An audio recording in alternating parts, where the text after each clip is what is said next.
Shalom, selamat malam semua. Selamat bergabung ke Bicara Sabda. Seperti yang kita ketahui, Bicara Sabda merupakan rutin mingguan yang diadakan secara online untuk kita berkongsi firman Tuhan.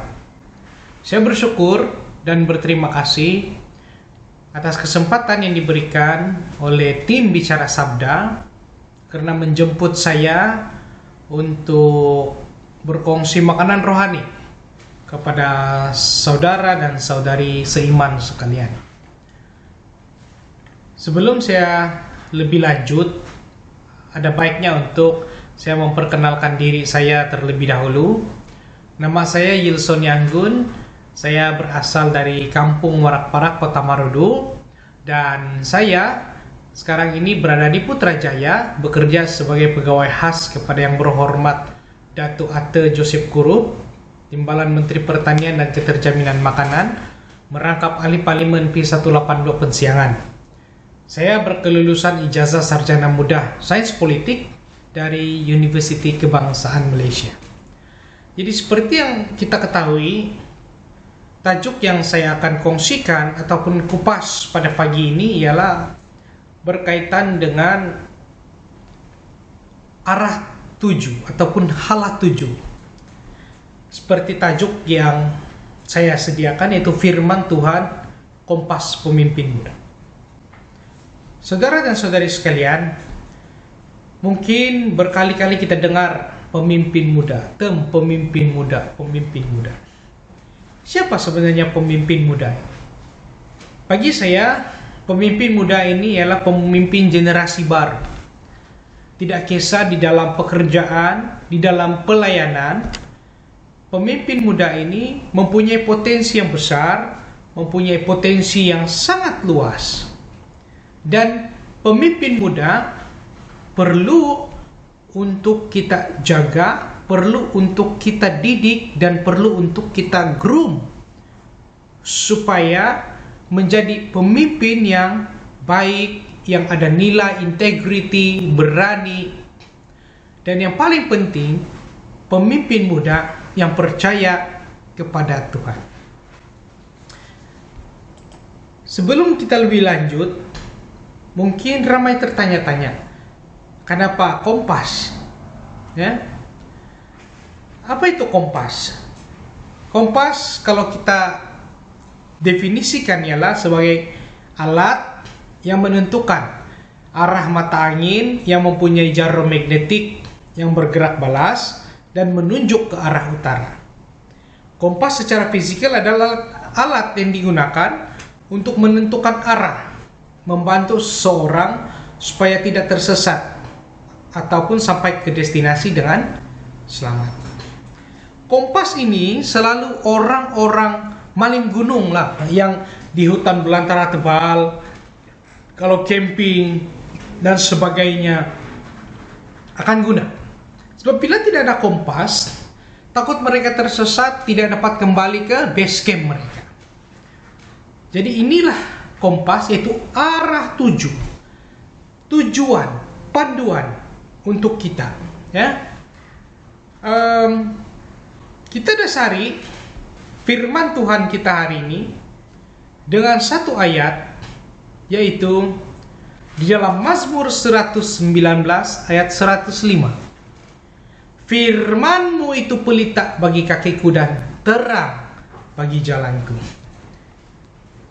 Firman Tuhan adalah sumber petunjuk yang pasti dalam kegelapan hidup kita. Sebagai pemimpin muda, kita memerlukan arah yang jelas. Dan firman Tuhan memberi kita panduan, ya, untuk membuat keputusan yang bijak, membuat keputusan yang logik. Seperti pelita yang menerangi jalan kita di tengah malam, firman Tuhan memberi kita terang dalam setiap langkah kepimpinan dan pelayanan kita. Kenapa tajuk saya pada hari ini Firman Tuhan Kompas Pemimpin Muda?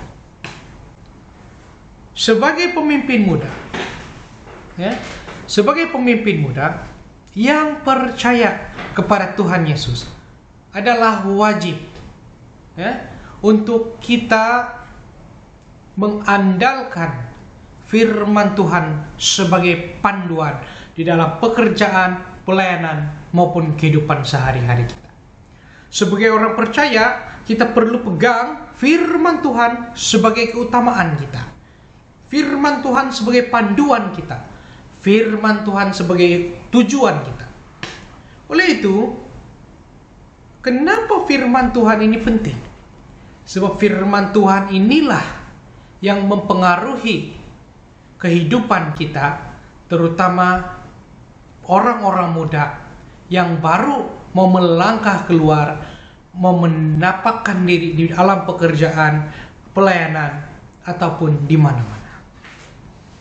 Jadi hari ini, mungkin saya ingin kita melihat seorang sosok tubuh, seorang figura, seorang pribadi yang hebat di dalam Alkitab. Seorang pemimpin muda yang begitu taat kepada Tuhan, yang begitu mengandalkan Tuhan. Mungkin semua kenal Daniel. Siapa ini Daniel? Hari ini saya mau berkongsi dan kita sama-sama belajar. Daniel ini tidak asing bagi kita. Dari sekolah minggu kita sudah belajar tentang Daniel. Yang diumban ke gua singa, tetapi singa tidak melahap, tidak memakan dia. Bahkan mendekati dia pun tidak. Kitab Daniel dari pasal 1 hingga 12 menceritakan tentang kehidupan Daniel. Seorang pemimpin muda, seorang penasihat raja, seorang ilmuwan. Jadi siapa Daniel? Nama Daniel pun bermaksud Tuhan yang menghakimi. Tuhan adalah hakimku. Ini dari bahasa Yunani Daniel, D-A-N-I-Y-Y-E-L. Tuhan adalah hakimku. Daniel namanya pun sudah meletakkan Tuhan sebagai asas. Sebagai hakim yang tertinggi bukan sahaja kepada orang lain tetapi dirinya sendiri. Daniel pada asasnya, nama Daniel ini pun tidak takut kepada penghakiman manusia, tetapi takut akan Tuhan dan membuat keputusan berdasarkan kehendak Tuhan melalui firman Tuhan. Siapa Daniel?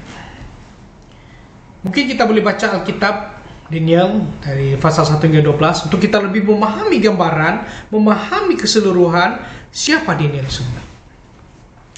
Dalam pasal 1, Daniel diungkapkan sebagai pemimpin muda yang diambil sebagai tawanan ke Babel. Namun Daniel tetap teguh pada imannya walaupun berada dalam kerajaan yang sangat asing dan tidak mengenal Tuhan.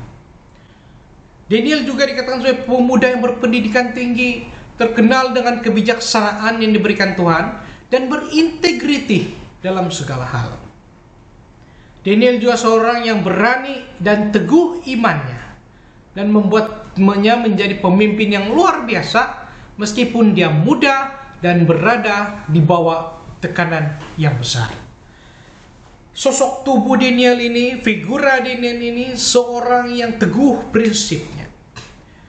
Beginilah pemimpin muda Kristen yang kita mahu. Seperti Daniel yang kuat, seperti Daniel yang berani. Jadi pasti kita akan belajar bagaimana Daniel membawa diri, bagaimana Daniel memperkenalkan diri beliau. Walaupun dijadikan tawanan, walaupun masuk ke tempat asing, tetapi beliau, Daniel, tidak pernah menghujat Tuhan, tidak pernah mempertikaikan kuasa Tuhan, dan yang paling penting, hanya meletakkan firman Tuhan sebagai asas. Yang pertama sekali, Daniel merupakan pemimpin yang berintegriti. Pasal 1 ayat 8, Daniel berketetapan untuk tidak menajiskan dirinya dengan santapan raja dan dengan anggur yang biasa diminum raja. Dimintanyalah kepada pemimpin pegawai istana itu supaya ia tak usah menajiskan dirinya. Daniel pada awal perkenalan, ya. Ditawan, bawa ke Babel, ya. Dibawa masuk ke rumah raja. Walaupun berada di tengah-tengah tekanan budaya asingnya, Daniel menggunakan firman Tuhan untuk membuat keputusan menjaga kesucian dirinya, yaitu tidak makan makanan yang halal. Dalam firman Tuhan, ya, hal ini menjadi kompas, ya, untuk keputusan moral yang mengarah kepada kesucian dan ketaatan kepada Tuhan. Keputusan Daniel untuk menolak makanan raja, menolak makanan raja. Saya tidak mau ini, saya tidak boleh minum sebab Tuhan saya cakap begini. Ini haram. Daniel tidak sesekali pun, oh ya, saya mau cobalah dulu, saya mau teslah dulu. Tetapi Daniel menolak. Ya. Sebab apa? Daniel percaya prinsip firman Tuhan yang mengajarkan hidup dalam kesucian dan ketaatan kepada Tuhan. Justru inilah sebenarnya pemimpin muda perlu. Bila kita sudah berada di tempat orang, bila kita sudah berada di jauh daripada keluarga, jauh daripada gereja lokal, kita perlu ada integriti terhadap diri kita sendiri, dan yang terpaling penting, integriti kesucian kita sebagai orang Kristen. Kita perlu belajar daripada Daniel bagaimana dia menidakkan benda yang memang tidak boleh dia minum, tidak boleh dia makan. Mungkin ramai orang muda, ramai anak-anak muda kita yang jauh berhijrah dari Sabah, Sarawak, mungkin berhijrah keluar negara, keluar negeri,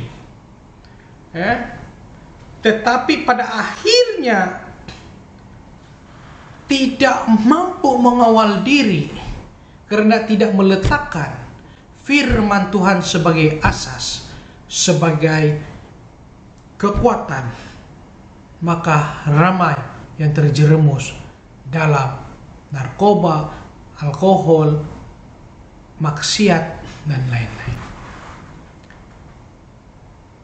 Sebab itu pemimpin-pemimpin muda pada hari ini, kita kena faham, kita kena ambil berat tentang diri kita, tentang kepercayaan kita kepada Tuhan. Yang seterusnya, Daniel, pemimpin yang berani. Ini yang penting. Daniel 6 ayat 10 hingga 11. Apabila Daniel mengetahui bahwa perintah itu sudah ditandatangani, dia pulang ke rumah. Di bilik pada tingkat atas rumahnya ada beberapa buah tingkap yang menghadap Yerusalem. Seperti biasanya, Daniel berlutut di hadapan tingkap-tingkap yang terbuka itu, lalu berdoa kepada Allah 3 kali sehari. Apabila raja di Babel pada waktu itu,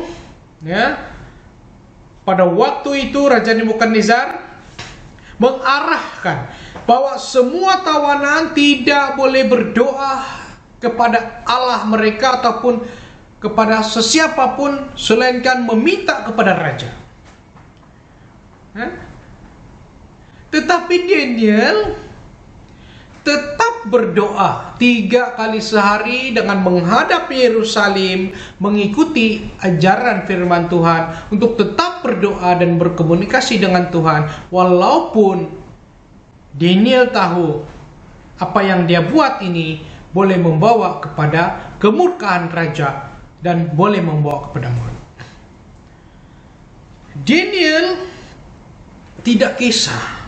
Daniel tidak endahkan arahan, tidak endahkan apa yang diarahkan oleh raja. Sebab apa? Sebab keberanian Daniel untuk berdoa secara terbuka dalam situasi berbahaya ini adalah keputusan yang berpandukan kepada firman Tuhan, yang mengajarkan kita untuk tidak takut dalam menyatakan iman percaya kita dan berkomunikasi dengan Tuhan walaupun dalam situasi yang penuh ancaman. Mungkin kalau kita di situasi Daniel ini, ya, kita pun, mau berdoa kah tidak ini ya, mau berdoa kah tidak ini ya. Ya, kalau berdoa nanti kena sulap. Kalau berdoa ini mungkin nanti kena tumbuk ini. Tetapi Daniel pulang ke rumah mengamalkan doa kepada Bapa di surga. Jadi inilah keunikan pemimpin seperti Daniel. Sebagai pemimpin-pemimpin muda, kita kena belajar keberanian Daniel itu untuk mengindahkan arahan raja, melainkan hanya berfokuskan kepada firman Tuhan, berdoa kepada Tuhan dengan segenap hati tanpa was-was. Di mana saja kita berada, ya, apa saja pekerjaan kita, kita perlu meletakkan asas bahwa kepercayaan kita, keberanian kita adalah karena kekuatan Tuhan Yesus. Saudara dan saudari sekalian, mungkin kita tidak seberani Daniel. Mungkin bila kita berhijrah di tempat lain ada undang-undang baru yang tidak berlandaskan, tidak berprinsip kepada ajaran agama kita, kita tidak berani mau langgar. Tetapi saya bagi tahu bagaimana saya boleh survive di tempat ini, ya, dengan orang-orang tidak percaya di sekeliling. Saya beranikan diri untuk berkawan dengan mereka, untuk bercerita dengan mereka tentang siapa Yesus. Mungkin mereka tidak mendengar, mungkin mereka tidak setuju, mungkin ada perbalahan, mungkin ada perdebatan, tetapi kita perlu mengakui bahwa Tuhan Yesus adalah Tuhan dan Juru Selamat kita. Saya percaya bahwa tuan-tuan dan puan-puan lebih berpengalaman dalam hal ini. Tuan-tuan dan puan-puan lebih berpengalaman mendepani krisis seperti ini. Dan yang terakhir, kita perlu belajar dari Daniel tentang keteguhan dan tetap setia Daniel. Sadrak, Mesak, dan Abednego menjawab dalam Daniel 3 ayat 16. Tuanku, kami tidak akan coba membela diri jika Allah yang kami sembah itu sanggup menyelamatkan kami dari relau yang bernyala-nyala dan daripada kuasa Tuanku, Dia akan menyelamatkan kami. Sadrak, Mesak, dan Abednego yang dihumban ke api oleh Raja Nebukadnezar. Sadrak ini siapa? Mesak ini siapa? Abednego ini siapa? Kita kena belajar. The whole kitab Daniel baru kita tahu ini mereka siapa. Daniel, walaupun sudah diancam dengan api, kalau kau tidak mau sembah saya, kau tidak mau dengar cakap saya, bilang itu raja, saya umban kau di dalam api, saya umban kamu di dalam api. Daniel cakap apa? Umban sajalah kami, umban sajalah, kami tidak akan membela diri, umban saja kami, Tuhan pasti menyelamatkan kami. Daniel memilih untuk bergantung kepada hikmat Tuhan dalam setiap keputusan yang diambil dan menjadikan firman Tuhan sebagai kompas dalam membuat keputusan profesional dan pribadi kita, orang percaya. Kalau kau tidak bertukar agama, oke, kau tidak boleh naik pangkat. Cerita ataupun cakap-cakap ini tidak asing bagi kita, sebab sudah ramai yang menggadaikan Tuhan Yesus sebab takhta, jawatan, harta. Tetapi kita perlu belajar daripada Daniel. Daniel menganggap firman Tuhan sebagai sumber utama hikmat dalam kehidupan profesional, menjadikannya lebih bijaksana dari para ahli nujum dan bijak bestari kerajaan Babel, serta tetap berpegang pada prinsip Tuhan. Sebagai orang percaya, kita tidak boleh sewenang-wenangnya meletakkan Yesus di belakang segala. Sepatutnya kita meletakkan Tuhan itu prioritas kita. Seperti yang saya beritahu tadi, kalau saya tidak teguh, kalau saya tidak setia, mungkin saya pun sudah berpindah ke agama lain. Saya dikelilingi oleh orang-orang tidak percaya. Mereka selalu mengajak saya, marilah masuk Islam, marilah masuk Islam, marilah masuk Islam. Tetapi apa yang saya bagi tahu dengan mereka, sekali Yesus, tetap Yesus. Dan sehingga pada hari ini saya tidak hilang kawan. Sebab apa? Sebab Tuhan menyertai saya.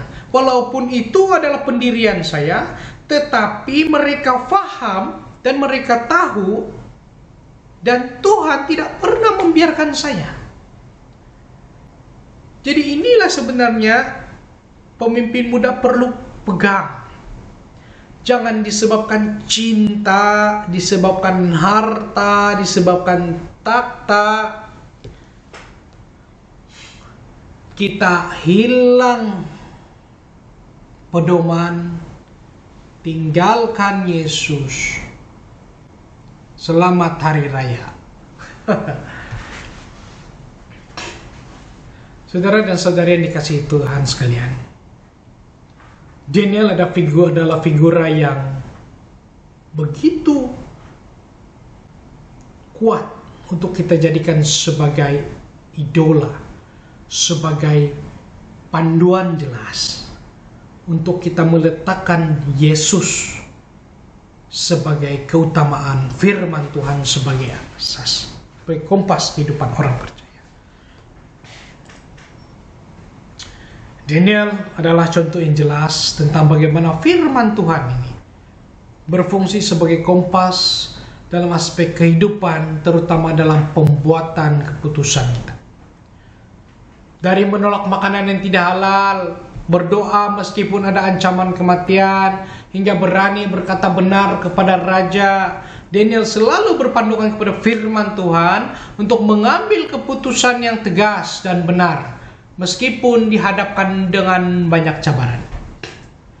Sebagai pemimpin muda, kita juga dipanggil untuk menggunakan firman Tuhan sebagai kompas dalam setiap keputusan yang kita buat, baik dalam kehidupan pribadi, kerjaya, atau ketika kita menghadapi ujian dan cabaran. Firman Tuhan perlu terus menjadi panduan hidup kita, membimbing kita menuju jalan yang benar. Saudari dan saudara sekalian, kita perlu berkongsi message ini, terutama sekali kepada pemimpin-pemimpin muda yang percaya kepada Tuhan. Kita tidak mau bila mereka melangkah keluar daripada kampung, melangkah keluar daripada gereja lokal, mereka hilang arah, mereka hilang panduan, hilang alat tuju. Kita perlu menekankan kepada mereka bahwa hanya firman Tuhan yang menjadi asas, yang menjadi panduan untuk orang-orang percaya kekal, tetap setia, berani di luar sana. Saya percaya sudah ramai orang-orang berjaya dalam kalangan kita, pemimpin-pemimpin dan juga orang-orang Kristen. Sebab apa? Sebab meletakkan Yesus, meletakkan firman Tuhan sebagai asas. Buktinya sendiri, saya punya bos yang bernama Datu Ate selalu berpesan kepada saya bahwa firman Tuhan perlu menjadi sandaran dan perlu menjadi pegangan untuk kita melangkah lebih jauh. Jadi saya percaya tuan-tuan dan puan-puan, saudara dan saudari yang dikasihi Tuhan sekalian, kita dapat belajar sama-sama melalui apa yang saya kongsikan pada hari ini. Dan saya percaya Tuhan sudah meletakkan di dalam kehidupan kita satu benih, yaitu firman Tuhan sebagai asas. Saya percaya bahwa kita semua akan melaksanakan tugas dan tanggung jawab kita berlandaskan kepada firman Tuhan. Sekali lagi saya mengajak semua saudara dan saudari sekalian untuk berilah dorongan kepada pemimpin-pemimpin muda, tidak kira dalam pelayanan, dalam pekerjaan, dalam kehidupan seharian mereka, untuk meletakkan firman Tuhan sebagai asas untuk melangkah keluar ke tempat yang lebih menjabar. Jadi terima kasih semua. Saya berterima kasih sekali lagi kepada Bicara Sabda atas peluang yang diberikan pada hari ini. Saya percaya bahwa pelayanan ini merupakan pelayanan yang luar biasa dan pelayanan yang terus diberkati untuk kita memuridkan dan untuk kita memenangkan jiwa mereka yang masih lagi bergumul dengan banyak perkara dan juga banyak cabaran. Terima kasih sekali lagi. Tuhan memberkati kita semua, dan kita berjumpa lagi di masa akan datang. Tuhan Yesus memberkati. Terima kasih semua.